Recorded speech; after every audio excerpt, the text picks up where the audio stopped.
Ida Pfeiffer est probablement la plus grande voyageuse, je pense qu'on peut dire de tous les temps. Elle est autrichienne, elle a commencé sa vie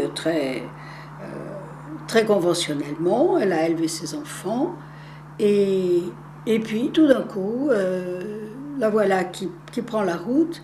Alors pour faire passer ça auprès de la famille, elle dit qu'elle part en pèlerinage à Jérusalem, ce qui est très bien vu. Seulement, elle rallonge un petit peu le pèlerinage, elle passe à Constantinople, en Égypte, à Jérusalem, en Italie, mais elle rentre au pays.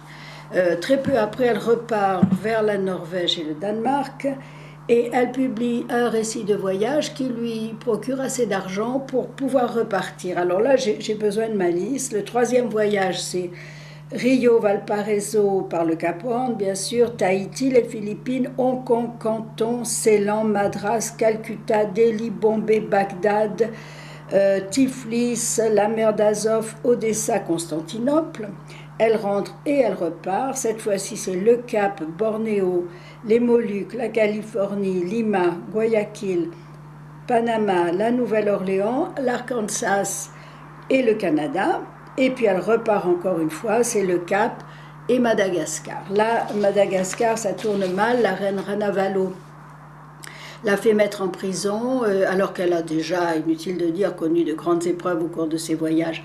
Là, elle tombe malade et de retour en Autriche, elle meurt. Il semble justement qu'elle ait attrapé ce qu'on appelait les fièvres à l'époque.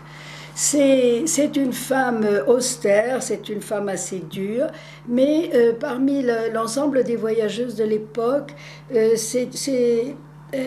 est, elle est juste vis-à-vis des gens qu'elle voit. Elle peut être sévère en disant il n'y a pas plus fainéant que cela, il n'y a pas plus sale que ceci. Mais quand il s'agit des grandes questions comme considérer l'esclavage, considérer la condition de la femme, etc., elle est intransigeante. Elle a dans sa tête forcément le genre de voyageuse qu'elle est, a une très haute idée de la liberté et elle ne transige pas avec ça même quand il s'agit des autres, ce qui n'est pas très fréquent.